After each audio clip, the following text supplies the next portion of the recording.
எந்த ஒரு அடியானாவது வெள்ளிக்கிழமை, அதாவது நாளைய தினம் வெள்ளிக்கிழமையின் பகலில் நான் சொல்லக்கூடிய இந்த திக்ர ஓதினால் அவனுக்கு அதன் பின்னர் வருமானத்தில், சம்பாத்தியத்தில் ஒரு சிரமங்களும் இருக்காது. இதை கூறியது மகானான அனஸ் ரலியல்லாஹு தஆலா அன்ஹு. இதை அவர்களுக்கு கற்றுக் கொடுத்தது நமது இறை தூதர் ஸல்லல்லாஹு அலைஹி வஸல்லம். இன்னும் அனஸ் ரலியல்லாஹு அன்ஹு அவங்க சொல்கிறாங்க, அவங்களுடைய வாழ்க்கையில் இதை நமது இறை தூதர் ஸல்லல்லாஹு அலைஹி வஸல்லம் கற்றுக் கொடுத்த அந்த ஒரு பேரில் அவங்க வழக்கமாக ஓதி வந்தாங்களாம். அதன் பின்பு அவர்களுடைய வாழ்க்கையில், சம்பாத்தியத்தில், அவர்களுடைய பண விஷயத்தில் எந்த ஒரு பிரச்சனையும் வந்ததில்லை என்று. 2 வாரங்களில் அந்த சம்பாத்தியத்தில் உள்ள அந்த ஒரு பண பிரச்சனையில் உள்ள அந்த பிரச்சனைகள் தீர்ந்து கிடைக்கும் என்று. ஒரு வெள்ளிக்கிழமையில் நாம் ஆத்மார்த்தமாக ஓதும்போது அதன் பின் வருகின்ற 2 வாரங்களில் அவனுக்கு என்ன ஒரு பண பிரச்சனை இருந்தாலும் சரி, அதை அல்லாஹு தாலா தீர்த்து கொடுப்பான். பல நேரங்களில் பெண்கள், சகோதரிகள் கவனிக்காத சில விஷயங்கள், அவர்கள் நினைப்பது வெள்ளிக்கிழமை ஆண்களுக்கு தானே அப்படின்னு. ஆனால் அந்த வெள்ளிக்கிழமையில் துவாவுக்கு ஹிஜாபத்து கிடைக்கக்கூடிய நேரங்கள் என்பது ஆண்களுக்கு மட்டும் இல்லை, நாம் பெண்களுக்கும் இருக்கிறது. சூரத்துல் கௌஃப் ஓதுவது ஆண்களுக்கு மட்டும் இல்லை, நாம் பெண்களும் ஓதலாம். பல நேரங்களில் பெண்கள் செய்யக்கூடிய ஒரு விஷயம், ஆண்கள் பள்ளிக்கு சென்ற பிறகு அப்படியே படுத்து தூங்கி விடுவாங்க, கொஞ்ச நேரம் ரிலாக்ஸ் ஆகலாம் என்று. ஆனால் நாம் அப்படி இருக்கக்கூடாது. நமது வேலைகள் எல்லாமே முடிந்த பிறகு நமக்கு நாம் செய்ய வேண்டியது இபாதத்தாகும். இறைவனிடத்தில் நெருங்க வேண்டும்.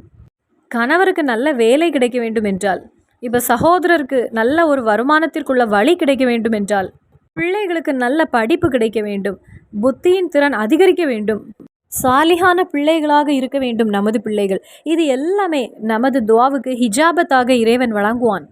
பல நேரங்களில் சகோதரிகள் சொல்லக்கூடிய ஒரு விஷயம், கணவருக்கு வேலை இல்லை என்று. ஒருவேளை நாம் செய்யக்கூடிய சின்ன சின்ன தவறுகள் மூலமாகவும் அந்த விஷயங்கள் நமது வாழ்க்கையில் அப்படி இருந்து கொண்டே இருக்கலாம். அஸ்ஸலாமு அலைக்கும் வரஹ்மத்துல்லாஹி வபரகாத்துஹு. பிஸ்மில்லா வல்ஹம்துலில்லா, அஸ்ஸலாத்து வஸ்ஸலாமு அலா அஷ்ரஃபி ரசூலில்லா வலா அலிஹி வஸஹ்பி அல் ஃபைஸீன் அப்ரித்துல்லா அம்மாபாத்.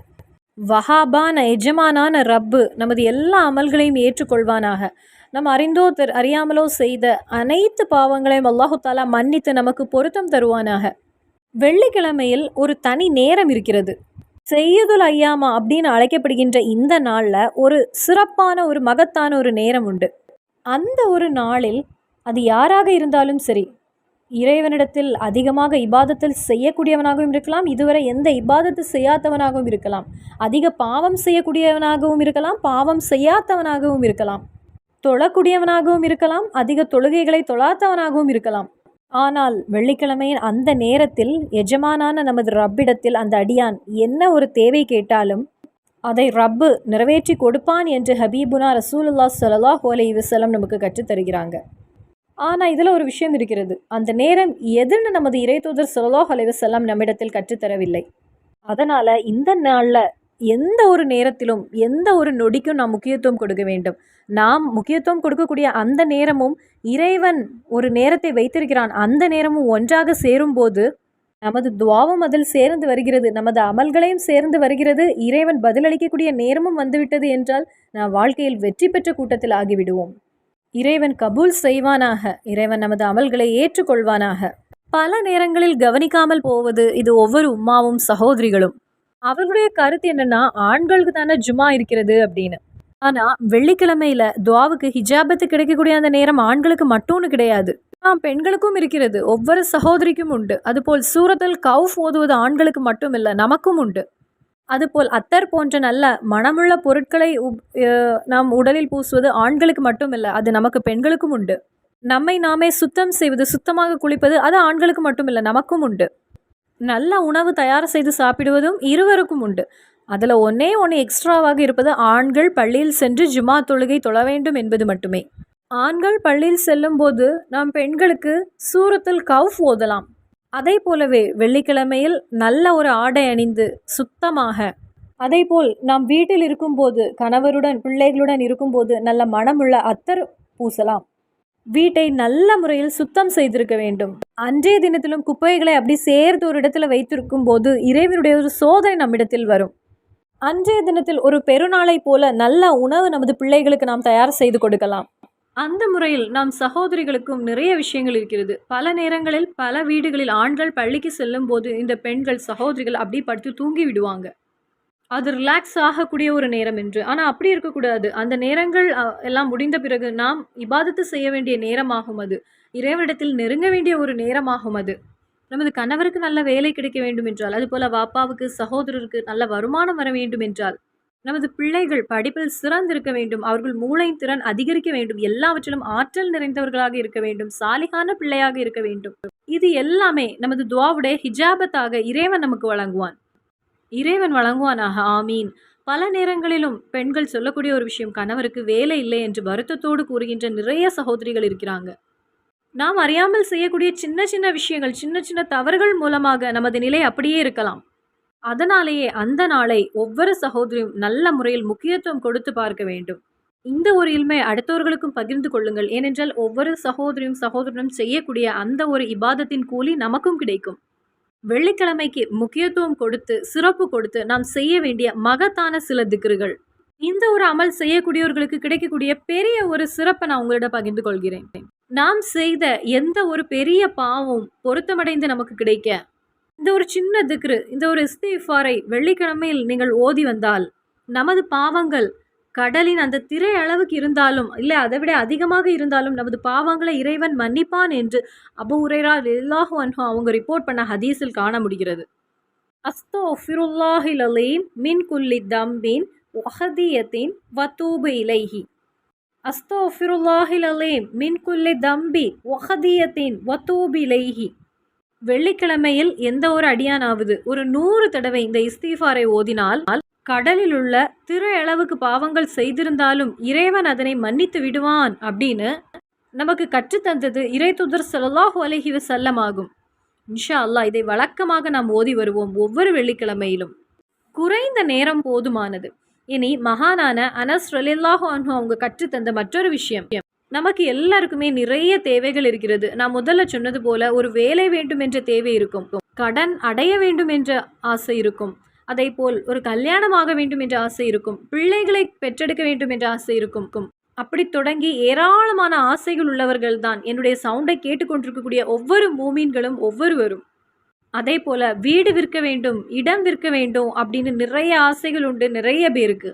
அப்போ இதையெல்லாம் கவனித்து இதுக்கெல்லாம் முக்கியத்துவம் கொடுத்து மகானான அனஸ் ரலியல்லாஹு அன்ஹு அவங்க சொல்றாங்க, எந்த ஒரு அடியானாவது வெள்ளிக்கிழமையின் பகலில் நான் இப்போ சொல்லக்கூடிய இந்த திக்ரை ஓதினால் அவர்களுக்கு சம்பாத்தியத்தில் அதன் பின் எந்த ஒரு சிரமமும் ஏற்படாது, எந்த ஒரு கஷ்டமும் அவர்களுக்கு ஏற்படாது. இதை அவர்களுக்கு கற்றுக் கொடுத்தது நமது தலைவரான முஹம்மது நபி ஸல்லல்லாஹு அலைஹி வஸல்லம் ஆகும். இன்னும் அனஸ் ரலியல்லாஹு அன்ஹு அவங்க சொல்றாங்க, அவர்கள் இந்த திக்ரை வழக்கமாக ஓதிய பிறகு அவர்களுக்கு சம்பாத்தியத்தில், வருமானத்தில், பணத்தில் எந்த ஒரு பிரச்சனையும் இருந்ததில்லை என்று. 2 வாரத்துக்குள் சம்பாத்திய பிரச்சனைகள் என்பது தீர்ந்து கிடைக்கும். நல்ல ஆத்மார்த்தமாக நாம் ஓதினால், நாம் வெள்ளிக்கிழமையில் அந்த ஒரு திக்ரை நாம் ஆத்மார்த்தமாக ஓதும் போது அவனுடைய சம்பாத்தியத்தில் உள்ள பிரச்சனை, அவனுடைய வருமான பிரச்சனை, அவனுடைய செல்வத்தில் ரிஸ்கில் இருக்கக்கூடிய பிரச்சனை எதுவாக இருந்தாலும் அல்லாஹு தாலா அதற்கு ஒரு தீர்வை கொடுப்பான் என்று. உங்களுக்கு எல்லாருக்குமே தெரிந்த திக்ரு தான், எளிமையான திக்ரு தான். நிசாரமாக இந்த திக்ரை விட்டு விடாதீங்க. அல்லாஹும்மக்ஃபினி பி ஹலாலிக்க அன் ஹராமிக் வாஹினினி பி ஃபல்லிக்க அம்மன் சிவாக். இறைவா, ஹராமானதை விட்டு ஹலாலான வழியில் எனக்கு நீ சம்பாதித்தை ஏற்படுத்தித்தா ரப்பே. சட்டத்திற்கு புறம்பாக இருப்பதிலிருந்து நீ என்னை தடுப்பாயாக ரப்பே. இன்னும் உன்னிடத்தில் நான், அதாவது உன்னை தவிர வேறு யாரிடத்திலும் நான் கையேந்துவதிலிருந்து நீ என்னை பாதுகாப்பாயாக அல்லாஹ். இந்த ஒரு திக்ரை வெள்ளிக்கிழமையில் எந்த ஒரு அடியானாவுக்கு அந்த பகலில் 70 தடவை ஓதுவதற்கு உங்களுக்கு வாய்ப்பு கிடைத்தால் 2 வாரத்திற்குள் அந்த நபர் அனுபவிக்கக்கூடிய எந்த ஒரு பண கஷ்டத்தையும் அல்லாஹு தாலா தீர்த்து கொடுப்பான். அது உறுதியாகும். வெள்ளிக்கிழமை நாம் செய்வதற்கு சிறந்த ஒரு அமலாகும். இது இறைத்தூதர் ஸல்லல்லாஹு அலைஹி வஸல்லம் கற்றுத்தந்த ஒரு அமலாகும். அதேபோல் நமது இறைத்தூதர் ஸல்லல்லாஹு அலைஹி வஸல்லம் நம்மிடத்தில் பகிர்ந்த மற்றொரு விஷயம், அதிகமாக ஸலவாத்தை அதிகப்படுத்துங்கள் என்று. ஸல்லல்லாஹு அலா முஹம்மது ஸல்லல்லாஹு அலைஹி வஸல்லம், அந்த ஸலாத்தோ ஸலவாத்துல் ஃபாத்மியா அல்லது தாஜ் ஸலவாத் அல்லது நாரியத் ஸலவாத் அல்லது ஃபாத்திஹ் ஸலவாத், இப்ராஹிமிய ஸலவாத், இப்படி எந்த ஸலவாத் உங்களுக்கு தெரியுமோ தெரிந்ததை நீங்கள் ஓதிக்கொள்ளுங்கள். எந்த ஒரு அமல் செய்யும் போது ஆத்மார்த்தமாக நாம் செய்ய வேண்டும். அப்பொழுது இறைவன் நமக்கு தௌஃபீக் புரிவான். இறைவன் நமக்கு தௌஃபீக் புரிந்தால்தான் மேலும் மேலும் இபாதத்துகள் கூட நமக்கு செய்ய முடியும். ஒரு மூமினை பொறுத்தவரை வெள்ளிக்கிழமை என்பது அவனுடைய பெருநாள் ஆகும். நமது இறைத்தூதர் சொன்ன ஒரு விஷயம், இந்த ஒரு வெள்ளிக்கிழமையில் ஸலவாத்தை நீங்கள் அதிகப்படுத்திக் கொள்ளுங்கள் என்று. இப்போ நான் உங்களிடத்தில் ஒரு கேள்வி கேட்குறேன், 15 செகண்டில் எவ்வளவு ஸலவாத் உங்களுக்கு ஓத முடியும்? 15 செகண்டில் என்னுடைய கருத்துப்படி நமக்கு 1 லட்சம் ஸலவாத் ஓத முடியும். அப்போ 30 செகண்ட்னா 2 லட்சம் ஸலவாத் நமக்கு ஓத முடியும். நான் சும்மா சொல்லலை, மகான்கள் கற்று தந்திருக்காங்க. 15 செகண்ட்ல 1,00,000 செலவாத் ஓதுனா என்ன கூலி கிடைக்குமோ, அந்த கூலியை நமக்கு வாங்கி தரக்கூடிய ஒரு செலவாத் ஆகும் இது. இந்த செலவாத்துடைய சிறப்புகள நான் உங்களிடம் பகிர்ந்து கொள்கிறேன். நமது இறைத்தூதர் ஸல்லல்லாஹு அலைஹி வஸல்லம் நம்மை கைவிட மாட்டாங்க. உங்களுடைய எந்த ஒரு தேவையாக இருந்தாலும் சரி, அவர்களுடைய ஒரு உதவி உங்களுக்கு வரும். எல்லா விஷயத்திலேயும் நமது இறைத்தூதர் ஸல்லல்லாஹு அலைஹி வஸல்லம் அவர்களுடைய ஒரு ஷஃபாத் நமக்கு கிடைத்துக் கொண்டே இருக்கும். இனி அடுத்த சிறப்பு, எந்த ஒரு அடியானாவது இந்த ஸலவாத்தை வழக்கமாக ஓதினால், அவனுடைய சொர்க்கத்தில் உள்ள அவனுடைய இடத்தை அவன் பார்க்காமல் மரணமடைய மாட்டான். அவன் சொர்க்கத்தில் உள்ள அவனது இடத்தை அவன் பார்த்துவிட்டு தான் அவன் மரணத்தை சுவைப்பான். பேசிக் கொண்டிருக்கக்கூடிய நானும் சரி, பார்த்துக் கொண்டிருக்கக்கூடிய நீங்களும் சரி, யாரானாலும் ஒரு நாள் இந்த துனியாவை விட்டு நாம் செல்ல வேண்டியவர்கள் தான். ஆனால் நான் மரணமடைந்த பிறகு நான் எங்கே இருப்பேன்னு எனக்கு தெரியாது. உங்களுக்கும் தெரியாது. ஆனால் ஒரு அடியான் இந்த ஸலவாத்தை வழக்கமாக ஓதி வரும்போது, அவனது சொர்க்கத்தில் அவனது பதவியை, அவன் செல்லக்கூடிய அந்த இடத்தை, அவன் இருக்கக்கூடிய இடத்தை கண்களால் அவன் பார்க்காமல் அவன் மரணத்தை சுவைக்க மாட்டான் என்று மகான்கள் கித்தாபில் பதிவு செய்திருக்காங்க. சொர்க்கத்தில் அவனது இடத்தை அவன் கண்களால் பார்க்காமல் அஸ்ராஃபில் அலைஹிஸ்ஸலாம் அவனது ரூகை எடுக்க மாட்டாங்க என்பதாகும். நாம் எவ்வளவு பெரிய ஒரு மருத்துவமனையில் சிகிச்சையில் இருந்தாலும் அந்த மருத்துவ சிகிச்சை நமக்கு ஏற்காது. அதேபோல் எவ்வளவு பெரிய விலை உயர்ந்த மருந்துகளை சாப்பிட்டாலும் அது நமது உடலில் இருக்காது. அந்த நேரத்தில் நாம் படுத்திருக்கக்கூடிய அந்த நேரத்தில் சொர்க்கத்தில் நமது இடத்தை நமக்கு கண்களால் பார்க்க முடியும். அப்படி பார்த்து விட்டு தான் அஸ்ராஃபில் அலைஹிஸ்ஸலாம் நமது ரூகை எடுக்க வருவாங்க என்று மகான்கள் கிதாபில் பதிவு செய்திருக்காங்க. அல்லாஹு தாலா அதை பார்ப்பதற்கு நமக்கு பாக்கியம் செய்வானாக. சலவாத் ஓதக்கூடியவர்களுக்கு கிடைக்கக்கூடிய ஒரு சிறப்பாகும் இது. அந்த அடியான் சொர்க்கத்துக்கு சொந்தமானவன் என்று நீங்கள் உறுதி செய்து கொள்ளுங்கள். அல்லாஹு தாலா நம்மையும் அந்த சொர்க்கத்தில் சேர்ப்பானாக. இனி இரண்டாவது கிடைக்கக்கூடிய சிறப்பு எது? மகான்கள் பதிவு செய்த இடத்தில் சொல்லியிருக்காங்க, நாம் மரணமடைவதற்கு முன்னதாக நமது இறை தூதர் ஸல்லல்லாஹு அலைஹி வஸல்லம் அவர்களுடைய சிரிக்கக்கூடிய அந்த ஒரு முகத்தை பார்க்காமல் அந்த அடியான் மரணத்தை சுவைக்க மாட்டான் என்று. நான் இதையும் சொல்வதற்கு காரணம், நமக்கு எல்லாமே எது உறுதி இல்லையோ உறுதியான ஒரு விஷயம் மரணம் என்பது. நான் இது சொல்வதற்கு காரணம், நாம் பிறந்தது முதல் நாம் கேட்கக்கூடிய ஒரு பெயராகும் நமது இறைத்தூதர் ஸல்லல்லாஹு அலைஹி வஸல்லம் அவருடைய பெயரை. ஆனால் நமது தலைவரான இறைத்தூதர் ஸல்லல்லாஹு அலைஹி வஸல்லம் அவர்களை பார்க்க முடியவில்லை. ஏனென்றால் அந்த சஹாபத்துகளுடைய காலத்தில் நமக்கு பிறக்க முடியவில்லை. ஆனால் மரணத்தை சுவைப்பதற்கு முன்னதாக அந்த அழகான புஞ்சிரிப்புள்ள அந்த ஒரு முகம் நமது கனவிலாவது ஒரு முறை வர வேண்டும். அல்லாஹு தாலா அதற்கு பாக்கியம் செய்வானாக. இந்த செலவாத்தை வழக்கமாக்கி கொள்ளுங்கள். நாம் நமது இறை தூதரை கனவில் பார்த்துவிட்டால் அதன்பின் மரணத்துடைய ஒரு வேதனை நமக்கு இருக்காது. மரணத்துடைய வேதனை அதன்பின் நமக்கு ஒரு பிரச்சனையாக இது இருக்காது.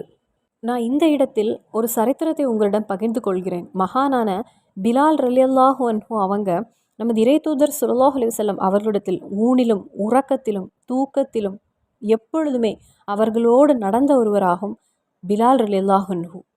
கருப்பான ஒரு மனிதர் தான். ஆனால் அவர்களுடைய இதயம் அதிகமான வெளிச்சமானது, தூய்மையானது. அவர்களுடைய இதயம் பூவை போன்றதாகும். அந்த பிலால் ரலியல்லாஹு அன்ஹு அவங்க நமது இறை தூதர் ஸல்லல்லாஹு அலைஹி வஸல்லம் அவர்களுடைய மரணத்திற்கு பிறகு மதீனாவில் அவங்க நிற்கவில்லை. மதீனாவை விட்டு சென்று விட்டாங்க. ஹபீபான இறை தூதர் ஸல்லல்லாஹு அலைஹி வஸல்லம் இல்லாத ஒரு இடத்தில் என்னால் முடியாது இனி என்று. ஆனால் பல வருடங்களுக்கு பிறகு உமர் ரலியல்லாஹு அன்ஹு அவங்க அழைத்தாங்க. அவங்களுடைய தேவைக்காக உமர் ரலியல்லாஹு அன்ஹு அவங்க நீங்கள் ஒன்று மதீனாவிற்கு வர வேண்டும் என்று. உங்களுடைய காலத்தில் நாங்கள் கேட்ட அந்த பாங்குடைய சத்தம், அந்த ஓசை எங்களுக்கு ஒரு தடவை மறுபடியும் கேட்க வேண்டும் என்று. அந்த நேரத்தில் அந்த ஒரு பேச்சுக்கு மகானான பிலால் ரலியல்லாஹு அன்ஹு அவங்க சம்மதிக்கவில்லை. பலரும் அவங்களை வற்புறுத்தினாங்க, ரெக்வஸ்ட் பண்ணினாங்க. அந்த நேரத்தில் எல்லாருடைய ஒரு ரெக்வஸ்ட்னால அவங்க அதற்கு சம்மதம் தெரிவித்தாங்க. மகானான பிலால் ரலியல்லாஹு அன்ஹு மதீனாவிற்கு வந்து பாங்கு சத்தம் கொடுத்தாங்க. ஆனால் அஷ்ஹது அன்ன முஹம்மது ரசூலுல்லா அதை அவங்களுக்கு பூர்த்தி செய்ய முடியவில்லை, விழுந்து விட்டாங்க. அதன் பின் கடுமையான நோய்க்கு பாதிப்பானாங்க. கொஞ்ச நாட்கள் அவங்க வாழ்ந்தாங்க. அந்த நேரத்திலும் அவர்கள் சிரித்து கொண்டே இருந்தாங்க. சக்ராத்துடைய அந்த நேரத்தில் அவர்களுடைய முகம் சிரித்து கொண்டே இருக்கிறது. அஸ்ராயில் அலைஹிஸ்ஸலாம் காத்து நிற்கக்கூடிய அந்த நேரத்தில் பிலால் ரலியல்லாஹு அன்ஹு ஆர்வமாக அவர்கள் செல்வதற்கு வேண்டி சிரித்து கொண்டே இருக்கிறாங்க. வந்து கேட்டாங்க, பிலால் அவர்களை நீங்கள் எதுக்கு சிரிக்கிறீங்க என்று. நாங்கள் முழுவதும் உங்களை நினைத்து உங்களை பார்த்து அழுது கொண்டிருக்கிறோம், ஏக்கத்தோடு நிற்கிறோம், நீங்கள் எதற்கு பிலாலே சிரிக்கிறீங்க என்று கேட்டாங்க. அந்த நேரத்தில் பிலால் ரலியல்லாஹு அன்ஹு அவங்க கூறியது, என்னுடைய ஹபீபான ரசூலுல்லாஹ் ஸல்லல்லாஹு அலைஹி வஸல்லம் இல்லாத இந்த மதீனாவில் ஒரு நிமிடம் கூட என்னால் நிற்க முடியாது என்று, ஒரு நிமிடம் கூட என்னால் நிற்க முடியவில்லையே என்று இவ்வளவு நாள் என்னுடைய ஹபீபுனா ஸல்லல்லாஹு அலைஹி வஸல்லம் அவர்கள் இல்லாத இந்த ஒரு உலகில் ஏக்கத்தோடு வேதனையோடு நான் வாழ்ந்து கொண்டிருந்தேன். இப்பொழுது எனக்கு விசா ரெடியாகிவிட்டது. எனது ஹபீபுனா ஸல்லல்லாஹு அலைஹி வஸல்லம் அவர்களிடத்தில் செல்வதற்கு எனக்கு விசா ரெடியாகிவிட்டது. எனக்கு டிக்கெட் ரெடியாகிவிட்டது. அஸ்ராஃபில் அலைஹிஸ்ஸலாம் என்னை அழைக்க வந்தால் போதும். இனி இதற்கு நான் சந்தோஷம் அடையாமல் எதற்கு நான் கவலைப்பட வேண்டும்?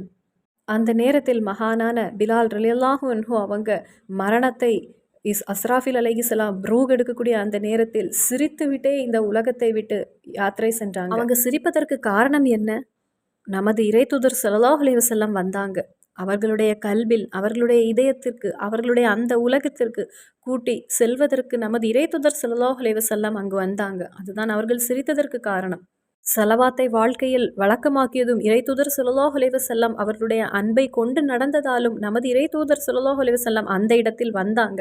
அவர்களை அழைத்து செல்வதற்கு அவர்களுடைய உலகில். நமக்கும் அதை உணர வேண்டும், நாமும் அதை அனுபவிக்க வேண்டும். அதனால இந்த ஒரு சலவாத்தை நீங்கள் வழக்கமாக்கிக் கொள்ளுங்கள். அல்லாஹு தாலா தௌஃபீக் புரிவானாக. இனி அந்த சலவாத் எதுனா, நிறைய மகான்கள் அவங்களுடைய வாழ்க்கையில வழக்கமா ஓதிய ஒரு சலவாத்து, எளிதான சலவாத். அல்லாஹும்ம ஸல்லி வஸல்லிம் வபாரிக் அலா சய்யிதினா முஹம்மதீன் அர்-ரഊஃபிர் ரஹீம் தில் ஹுலுக்கில் அலீம் வ அலா ஆலிஹி வ அஸ்ஹாபிஹி வ அஸ்வாஜிஹி ஃபி குல்லி லஹ்லத்தின் அதத குல்லி ஹாதிஸி வ கதீம். அல்லாஹும்ம ஸல்லி வஸல்லிம் வபாரிக் அலா சய்யிதினா முஹம்மதின் அர்-ரഊஃபிர் ரஹீம் தில் ஹுலுக்கில் அலீம் வலா ஆலிஹி வ அஸ்ஹாபிஹி வ அஸ்வாஜிஹி ஃபி குல்லி லஹ்லத்தின் அதத குல்லி ஹாதிஸின் வ கதீம். இந்த சின்ன எளிமையான செலவாத்தை, எளிதான செலவாத்தை ஒரு தடவை நம்ம ஓதும் போது 1,00,000 செலவாத் ஓதிய கூலியை நாம் அடைகின்றோம். 2 தடவை ஓதினால் 2,00,000 கூலி ஓதிய செலவாத்தை நாம் அடைகின்றோம். அப்போ நம்ம 5, 6, 7, 8, 9 அப்படி 10 தடவை ஓதும் போது ஒரு நாள்லையே 10,00,000 செலவாத் ஓதிய கூலி யாருக்கு கிடைக்கும்? யாருக்கு அப்படி ஓத முடியும்? நமக்கு முடியும். இந்த செலவாத்தை நீங்க 10 தடவை ஓதினால் போதும். அதுவும் இன்றைய தினத்தில், புனிதமான இந்த வெள்ளிக்கிழமையில் 20 தடவை ஓதுங்க. 20,00,000 செலவாத் ஓதிய கூலியை உங்களுக்கு அடையலாம். இப்படி லட்சக்கணக்கான செலவாத் ஓதிய கூலியை நமது அக்கௌண்டில் இறைவன் சேர்ப்பான். அதற்கு நிமிடங்கள் போதுமானது. 3வது சிறப்பு, நமது வாழ்க்கையில் எந்த ஒரு முசீபத்து, தரித்திரம் என்பது வராது.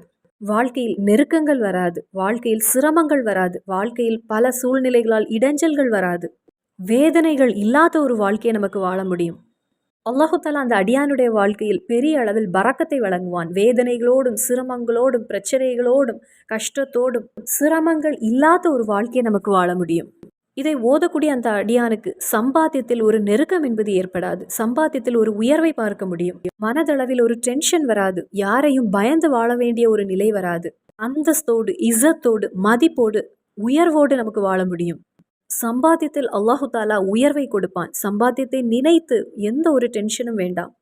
எவ்வளவு பெரிய கடன் சுமையோடு இருக்குகின்ற ஒரு அடியானாக இருந்தாலும் சரி, கடனை சேர்த்து வைத்திருக்கக்கூடிய ஒரு அடியானாக இருந்தாலும் நிமிடங்கள் கொண்டு அந்த கடன் பிரச்சனை எல்லாம் ஒன்று நிறைவேறி அடைந்து கிடைப்பதற்கு இந்த சலவாத் போதுமானது.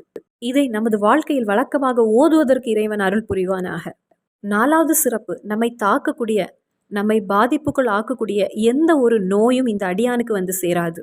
அதாவது நமது உடம்பை பிளக்கக்கூடிய, நமது உடம்பை கத்தியால் ஆப்ரேஷன் பண்ணக்கூடிய எந்த ஒரு நிலையும் அல்லாஹு தாலா நமக்கு ஏற்படுத்த மாட்டான். அதே போல் கிட்னியில் இருந்து வரக்கூடிய நோய்கள், லிவர் சம்பந்தமான நோய்கள், ஹார்ட், ஸ்ட்ரோக்கு, அப்படி சோரியாசிஸ், எந்த ஒரு நோயும் இதை ஓதக்கூடிய அந்த அடியானுக்கு வந்து சேராது. இறைவன் பாதுகாத்து விடுவான். இன்னைக்கு எவ்வளவு நோய்கள், எவ்வளவு அதிகமான விதவிதமான நோய்கள். சலவாத் ஓதுவதற்கு யாருக்கு நேரம் இருக்கிறது? நாம் நமது பிள்ளைகளை கொண்டு ஓத வைக்க வேண்டும். நமது வீட்டில் உள்ளவர்களை வைத்து ஓத வேண்டும்.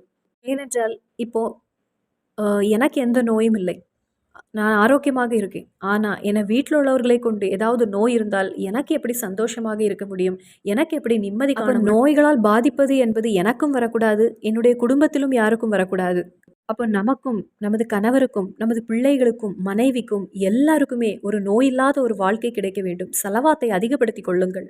ஒரு நாள் குறைந்தது 10 தடவையாவது இந்த சலவாத்தை ஓதிக்கொள்ளுங்கள்.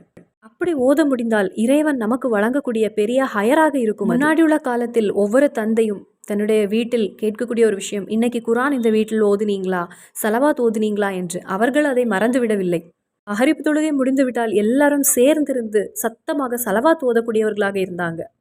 தொழுகை தொழுதாலும் இல்லையோ அவங்க சலவாத் ஓதக்கூடியவர்களாக இருந்தாங்க. ஆனா இன்றைக்கு சலவாத் என்னது நமது பிள்ளைகளுக்கு தெரியாது. அதனால பிள்ளைகளுக்கும் சின்ன சலவாத்தை நாம் கற்றுக் கொடுக்கலாம். அவர்களும் நமது இறைத்தூதர் ஸல்லல்லாஹு அலைஹி வஸல்லம் அவர்களை நேசிக்கக்கூடிய அவர்களுடைய கல்வில் ஒரு முஹப்பத்தை நாம் ஏற்படுத்தி கொடுக்க வேண்டும். இன்னைக்கு கடுமையான நோய்கள், சில நோய்களுக்கு பேர் கூட தெரியாது, என்னன்னு கூட தெரியாது. இந்த மாதிரி நோய்கள் எல்லாம் வருவதற்கு காரணம் இந்த மாதிரிப்பட்ட அமல்களை நாம் தவிர்த்து விடுவதால் தான். அப்ப நோய்கள் பாதிக்காமல் நம்மை பாதுகாக்கக்கூடிய செலவாத் இது. இனி 5வது சிறப்பு, எந்த ஒரு நபருக்கும் நம்மை ஏமாற்ற முடியாது. யாருடைய ஏமாற்றத்திலும் நாம் மாட்டிவிட மாட்டோம். இந்த செலவாத்தை மகானான ஷேக் மீதானி அவர்கள் வழக்கமாக ஓதிய செலவாத் ஆகும். பல நேரங்களில் இபிலீஸ் அவர்களை வழித்தவர செய்திருக்கிறான். ஆனால் அவர்கள் எந்த ஒரு சூழ்ச்சியிலும் விழுந்தது கிடையாது. மகான்கள் வழக்கமாக்கிய செலவாத் ஆகும் இது. அப்போ அந்த வஞ்சனை, சதி, அதில் நாம் விழுந்து விட மாட்டோம். அதிலிருந்து நம்மை காப்பாற்றக்கூடிய செலவாத் இது. இந்த ஏமாற்றம் நிறைந்த இந்த உலகில் நாம் அதில் விழுந்து விட மாட்டோம். அது ஷைத்தானுடைய சதியாக இருந்தாலும் அல்லது மனிதன் நமக்கு தரக்கூடிய சதியாக இருந்தாலும் சரி, எந்த சதியிலும் நம்மை விழுந்து விடாமல் இறைவன் நம்மை பாதுகாத்து விடுவான். இனி 6வது சிறப்பு, இந்த செலவாத்தை ஓதக்கூடிய அந்த அடியானுக்கும் சரி, அவனுடைய குடும்பத்திலும் சரி, அவன் நேசிக்கக்கூடிய அந்த நபருக்கும் அவனுடைய குடும்பத்தில் மனைவி, பிள்ளைகள் யாராக இருந்தாலும் சரி, அவர்கள் எந்த ஆபத்திலோ அல்லது எந்த விபத்திலோ அவங்க சிக்கிக்கொள்ள மாட்டாங்க. அதாவது நிலநடுக்கம், நிலச்சரிவு அல்லது ஆக்சிடென்ட்டு, இல்லை வண்டியில் ஏதாவது ஒரு விபத்து, அப்படி எந்த ஒரு இதிலும் அவர்கள் மாட்டி விட மாட்டாங்க. அந்த வகையில் ஆபத்திலிருந்தும் விபத்திலிருந்தும் நம்மையும் நமது குடும்பத்தையும் காப்பாற்றக்கூடிய ஒரு செலவாத் ஆகும் இது. நாம் ஒவ்வொருவருமே ரொம்ப ஆபத்து நிறைந்த ஒரு உலகில் தான் வாழ்ந்து கொண்டிருக்கின்றோம். ஒரு சைடில் நிலச்சரிவு வந்து முடிந்தால் அடுத்த சைடில் நிலநடுக்கம் வரக்கூடிய ஒரு காலத்தில் தான் நம்ம இருக்கின்றோம். திடீரென்று தீயினால் உயிர்கள் போகிறது. அந்த தீயுடைய பிரச்சனைகள் முடிந்த பிறகு மழையினால் உயிர்கள் போகிறது. இப்படிப்பட்ட ஒரு காலத்தில் தான் நம்ம வாழ்ந்து கொண்டிருக்கின்றோம். இறைவன் நம்மை பாதுகாப்பானாக. அப்போ இயற்கை அழிவிலிருந்தும் எந்த ஒரு ஆபத்திலிருந்தும் விபத்திலிருந்தும் தப்பித்து கொள்ள, அதில் நாம் சிக்கிக் கொள்ளாமல் இருப்பதற்கு இந்த செலவாத்தை நீங்கள் ஒரு நாள் 10 தடவை ஓதுங்கள். இனி 7வது சிறப்பு, மரணத்தை சுவைக்கக்கூடிய அந்த ஒரு நேரத்தில் ஈமானுள்ள ஒரு மரணம் நமக்கு கிடைக்கும். ஈமான் இல்லாத ஒரு மரணத்தை நாம் அனுபவிக்க மாட்டோம். நாம் இந்த உலகில் எவ்வளவு தீனிலும் சிறந்தவர்களாக இருந்தாலும் சரி, எவ்வளவு இல்மில் சிறந்தவர்களாக இருந்தாலும் சரி, ஆலிமாவாக இருந்தாலும் சரி, அசரத்தாக இருந்தாலும் சரி, குவாயோடு வாழ்ந்தாலும் சரி, மரணம் அடையக்கூடிய அந்த நேரத்தில் ஈமான் ஒன்று இல்லை என்றால் எல்லாமே நஷ்டமாகிவிடும். அப்படியென்றால் நரகம்தான் சொந்தமாகிவிடும். அதனால இறைவன் பாதுகாத்து கொள்வானாக. ஈமானோடு உள்ள மரணத்தை சுவைக்க முடியும். ஈமான் இல்லாத ஒரு மரணத்தை நாம் சுவைக்க மாட்டோம். 8வது கிடைக்கக்கூடிய ஒரு பெரிய சிறப்பு, நமக்கு எல்லாருக்குமே உள்ள ஒரு ஆசையும் கனவும் தான் நமது இறைத்தூதர் ஸல்லல்லாஹு அலைஹி வஸல்லம் அவர்களோடு நாம் சொர்க்கத்தில் இருக்க வேண்டும் என்று. ஆனால் அதற்கு என்ன அமல் செய்ய வேண்டும்னு தெரியாது. நமது தொழுகைகள் எல்லாம் அது பூர்த்தி ஆகுதா, அது நிறைவேறுதா, இறைவன் ஏற்றுக்கொள்கிறானானும் நமக்கு தெரியாது. சரியான முறையில் நோன்பு வைத்திருக்கிறோமா, அதுவும் தெரியாது. சக்காத்து சரியான முறையில் கொடுத்திருக்கிறோமா, அதுவும் தெரியாது. நமது அமல்கள் எல்லாம் ஒன்று பின்னாடி தான் நிற்கிறது. ஆனால் நாம் ஆசைப்படுவது ஜன்னத்துல் ஃபிர்தௌஸை கடக்க வேண்டும் என்று. அதற்கு என்ன வேண்டும்? நமக்கு அமல்கள் வேண்டும். அமல்கள் என்பது நமது கைகளில் இருக்கிறதா இல்லையா என்று கூட நமக்கு தெரியாது. அந்த இடத்தில் நமக்கு ஒரு ஆயுதமாக இருக்கிறது. அந்த தராசை நிரப்புவதற்கு சலவாத்தை அதிகப்படுத்துங்கள். ஹலில் ஜென்னா, அவன் அப்படியானால் அந்த அடியான் சொர்க்கம் சென்று விட்டான், சொர்க்கம் என்பது நுழைந்து விட்டான், உறுதியாகும் என்பதாகும். அப்படி எண்ணி எண்ணி மகான்கள் கற்றுத்தந்த ஒரு சலவாத்தாகும் இது. அதில் சிறப்பான 8ஐ மட்டும் நான் எடுத்து உங்களிடம் பகிர்ந்து இருக்கிறேன். அப்போ இன்றைய தினத்தில் இந்த புனிதமான வெள்ளிக்கிழமையில இந்த ஒரு சலவாத்தை 10 தடவை நீங்கள் ஓதி அல்லாஹு தாலாவிடத்தில் துவா செய்யுங்கள். இன்ஷா அல்லாஹ். அஸ்ஸலாமு அலைக்கும் வரஹ்மத்துல்லாஹி வபரகாத்துஹு.